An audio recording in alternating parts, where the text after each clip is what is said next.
Hey everyone, this is Borvok bringing you another Ramble review, this time of Teen Titans number 17. It Ain't Easy Being Green, Part 1. So I think I told you guys before in a previous video, I picked up this book earlier, Teen Titans number 18, It Ain't Easy Being Green. It doesn't say Part 2 here, but it says somewhere inside, this is Part 2. So I figured, it's part 2 in a story arc. Issue 1 shouldn't be too hard to find. I want to read that first. So I got it. So here it is. I don't know if this is a month old or a couple weeks old. I don't know if the series is bi-weekly or monthly.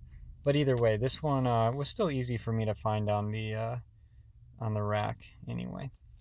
Well, we've got the Teen Titans. They're being evicted. You see some damage done to the Teen Titans tower, and they got to get out of there.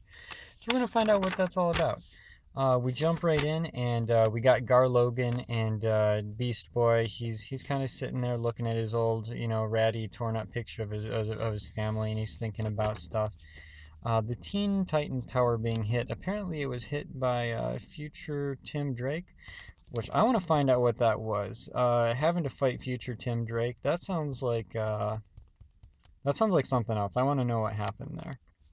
But they're all, picking up and saving what they can, and looking to the future, seeing where they're going to move to next, where they're going to stay. They're still a team. The tower, they might have to evict the tower, but they're not letting that destroy them as a team.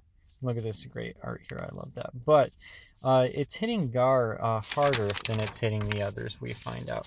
Because he feels like this is indicative of his life. Like nothing lasts. Like he doesn't belong anywhere. To the rest of them, this is the tower got destroyed. That's sad. But, big deal. But to him, it's more than that. And he says he's got to go. He's got to go fly solo. He's got to figure out what's going on for himself. He's got to, figure out his emotions, how he feels about all this stuff, because it's not just the tower to him, it's more than that. So we cut to a school bus, some kids getting made fun of. He's got some VR thing, and Flash Thompson here is hitting him with some spitballs right there, and the kid goes crazy. I mean, just sometimes, Flash Thompson, some jock hits you with a spitball, you're playing VR. You just gotta go super crazy hacker eyes, and you gotta throw the bus driver out of the bus. That's just what happens. That's normal. So he takes over the bus. He's running it off a bridge, and Damian Wayne, finds out about it. He's got sensors everywhere, I guess, and he sees this is happening. Gar isn't there to help him, but they're gonna go save some kids without him. We got some cool stuff with Wally West running really fast, and Aqualad is putting up some hard water construct or something, whatever that cool thing is he does. So they're going to save some kids. So he's running around. He's going in saving kids. Raven goes to the driver's seat. I love this. I don't know who Azarath is, but Mother of Azarath, there's no spell for driving a stick shift. Why would there be a spell for driving a stick shift, You just get automatic, really, seriously. So they take the bus. They get everyone off. They save the bus. And we cut over to Gar Logan again. He's blowing off some steam, trying to figure out where he belongs. He's throwing a pitch at a baseball game, and he gets a little too much into it. He decides he's going to blow it out his trunk at the guy, and breaks his hand, and he's not too grateful for that. I mean, you're going to throw the first pitch in a baseball game. I don't think you're supposed to break somebody's hand. That's going a little over the top. So that wasn't good. So he feels even worse now. And but this girl comes up. She's got a sales pitch for him, and she says, I think I'm a big fan. I think we can help each other. And he likes that idea. As you can tell, he gets a little excited. And where does it say what her name is? She says her name, Joran. She wants to show him some stuff. Yeah, back at the bus, I like this part. Damian Wayne. This jock here's not a jock. I don't know what he is. I'll call him a jock because he's picking on the nerd. But he's saying it's the nerd's fault, which it was. But Damien is saying, hey, you harassed him. And he starts interrogating the kid. And they're like, whoa, whoa, whoa, he's just a kid. And Damien's like, he's older than me. Which is a good point. That's one of the interesting things, having Damian Wayne do the stuff he does. But they find there's something going on in his head, something unexpected, some sort of something. We're going to find more out about that. So we cut back to Gar Logan. Do we need to show this part?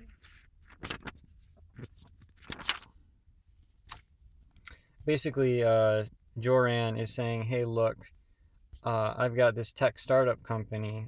We call it Neverland, I think it was, something like that. It's all based on the Neverland Peter Pan sort of stuff. I like this Beast Boy thing down here. But basically she says, you're a popular YouTube phenomenon. It doesn't say YouTube, but that's YouTube. I need you to help me sell my product. It's a VR chip. And she says, actually, apparently she's using that VR chip right now because this is what she really likes. This is how she projects herself, but this is what she really likes. She's a little shorter, and you know, she's got the piercing and the shaved hair and all that stuff, but she wants him to sell this. You turn the page almost exactly in the main spot. The doctors are saying this is what was found in the kid's head who drove the school bus off the bridge. And the kid is going to be okay, but starting to maybe feel uneasy about this. So she gives Gar a sample, and she says, here, I'm going to show you what this is all about. He's still thinking about his family. And he takes the bait, and he says, I don't need the Teen Titans anymore because I got you. And he's got the eyes just the same as we saw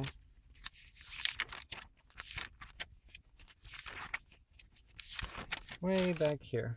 So got some trouble. This is a good setup. I recommend this if you guys like the Teen Titans. This feels kind of like you know, just an episode of a cartoon. I never saw the Teen Titans cartoon. It was a little bit before I was into that stuff, and going back, it's a little hard. The art style's a little cartoony for me. People swear by it. I'm sure it's good if I watched it, but I did like Young Justice. If you guys like the Teen Titans, if you like Gar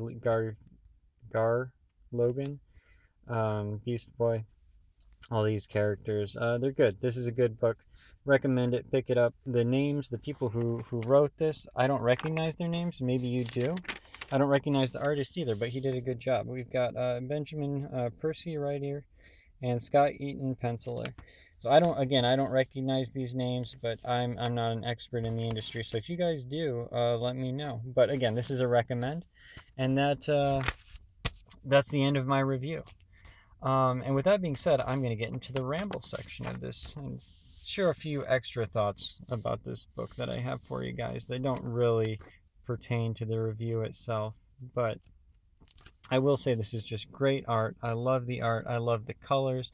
Starfire with her pink hair and the blue and purple. Oh, that just looks so nice. I love him. Raven looks awesome. Wally West. I wasn't sure initially how I felt about what do they call it? Affirmative action sort of Wally West.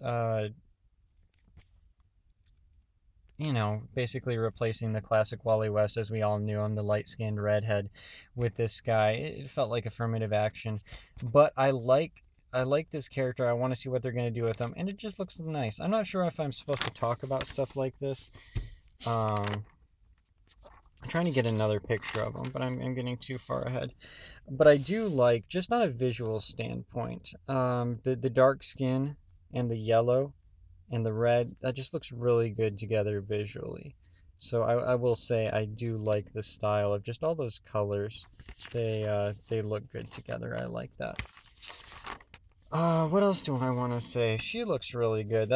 She's one of the main reasons I bought this book. I flipped through it and I saw her and I was like, she's pretty. I want to read about her. She looks really nice. Look at that. So I will say they talked about future Tim Drake here, and I said I want to learn more about that, and I do. But you turn the page, and they said something about Dark Knight's Metal. I'm okay with Dark Knight's Metal. I'm not a big fan of every series playing into every other series. So I might pick up Dark Knight's Metal. I don't necessarily want to see whatever Teen Titans crossover there is with Dark Knight's Metal. I feel like the main books are usually all I need for that sort of stuff, and the rest usually feels like extra, unnecessary, boring. You already know how the story goes. Why do you want to know how it affects the Teen Titans specifically? I do like the shadow here. That's really cool, dramatic tension here. Again, I like this art. Gar's really cute. He wants to be her puppy, I guess.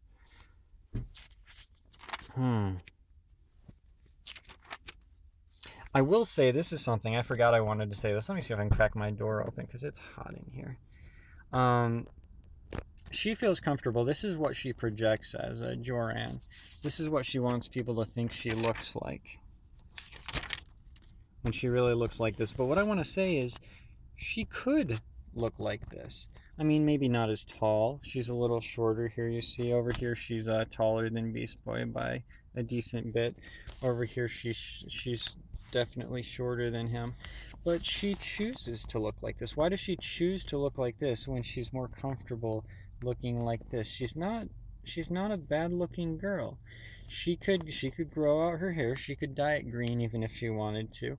She doesn't have to dress like this. If this is how she likes to project, she can dress like that. There's nothing stopping her. She can't be taller than she is, but if she's insecure about that, she can wear platform shoes. She can and she's a teen. She's probably not done growing. I don't know when women stop growing. But I don't understand why someone would be like this and choose to look like this. The piercings, the lipstick, the hair shaved, the punk clothing.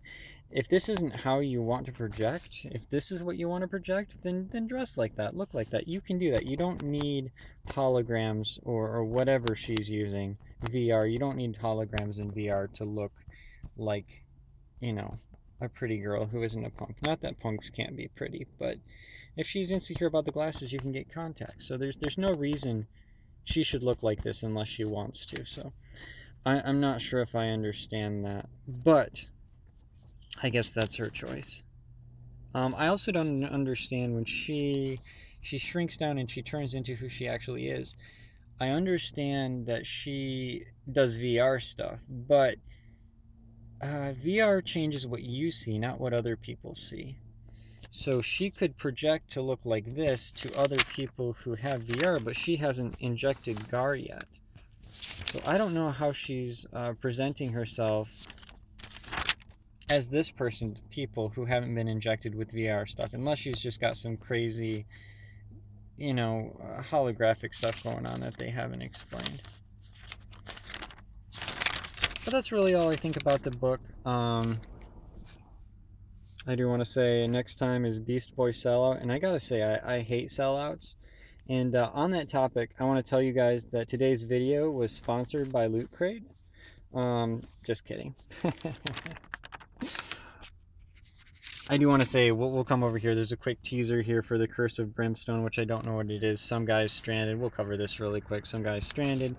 Some guy comes to help him out. He says, I'm stranded here. I hate my life. I hate my life here in the small town, but I want to stay here. I just want to make it better. And the guy's like, hey, I can help you do that. He says it somewhere. He says, I can do many things, but I won't ever lie. And he's given a sales pitch, and he admits that he's giving a sales pitch. He says, the home office wants to set up a local office here, and I need your help for that. He's giving very few details. He's telling the guy he's not lying. At first, I thought this guy was Lucifer. Is Lucifer a DC comic? I don't know if that's DC or Marvel or independent. But if it were Lucifer, this here would be a lie. I won't ever lie. Would be a lie in that case. But this guy might not be. I don't know who he is. But he turns the guy into, I guess, Brimstone. And I'm finding out that the home office is probably not a place I want to visit. So, I don't know, Brimstone, #1, I guess they're advertising Curse of Brimstone out in April. Basically, I think the issue itself, Teen Titans, along with this Curse of Brimstone thing, I think what we're learning is that when someone comes to you with a pitch, someone comes to you with a pitch, when someone comes to you with a business pitch, be wary, because, again, this girl, something's going on with her. Something's obviously going on with this Brimstone thing is too. You don't want to trust these guys. Know what you're getting into before you shake hands. So, we'll see what happens next time. I think I'm going to cover 18 as well. Let me know what you guys think. Leave me a comment, and we'll talk to you guys later. Thanks. Bye.